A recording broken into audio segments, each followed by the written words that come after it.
Welcome to Khyati connects. నేను విద్య. పశ్చిమ గోదావరి జిల్లా రాజకీయాల్లో వైఎస్ఆర్ కాంగ్రెస్ పార్టీ దూకుడు పెంచింది.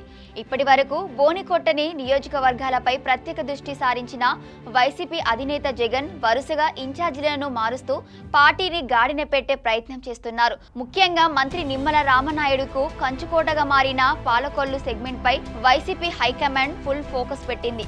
పార్టీ ఆవిర్భావం నుంచి ఇప్పటి వరకు విజయం దక్కని ఈ నియోజకవర్గంలో ఈసారైన జెండా పాతలని పక్కా వ్యూహాలు రచిస్తోంది. ఈ క్రమంలో ప్రస్తుత ఇన్ఛార్జీలను తప్పించి కొత్త నేతకు పగ్గాలు అప్పగించేందుకు రంగం సిద్ధమైనట్లు జోరుగా ప్రచారం సాగుతోంది. ఉమ్మడి పశ్చిమ గోదావరి జిల్లాలో వైసీపీ సంస్థాగతంగా కీలక మార్పులు చేస్తోంది. ఇప్పటికే భీమవరం, తాడేపల్లిగూడెం, ఉండి వంటి నియోజకవర్గాల్లో పాత నేతలకు చెక్ పెట్టి కొత్త వారికి బాధ్యతలు అప్పగించిన అధిష్టానం ఇప్పుడు అందరి దృష్టిని ఆకర్షిస్తున్న పాలకొల్లు వైపు అడుగులు వేస్తోంది. పార్టీ ఆవిర్భావం నుంచి నేటి వరకు పాలకొల్లు నియోజకవర్గం వైసీపీకి అందని ద్రాక్షగానే మిగిలిపోయింది. 2019 సార్వత్రిక ఎన్నికల్లో రాష్ట్ర వ్యాప్తంగా భారీ ఫ్యాన్ గాలి వీచినా పాలకొల్లులో మాత్రం టీడీపీ తన పట్టును నిరూపించుకుంది.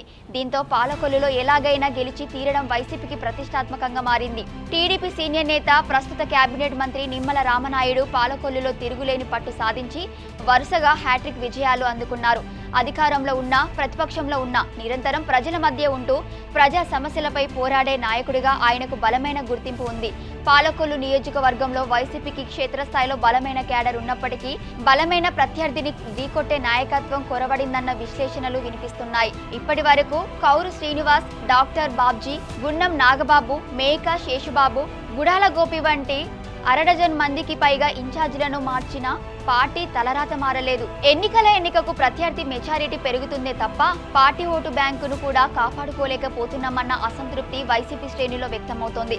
నిమ్మల రామనాయుడు ప్రజా సంబంధాలు, రాజకీయ వ్యూహాల ముందు నిలబడలేక స్థానిక నాయకత్వం చేతులెత్తేస్తోందనే చర్చ నడుస్తోంది.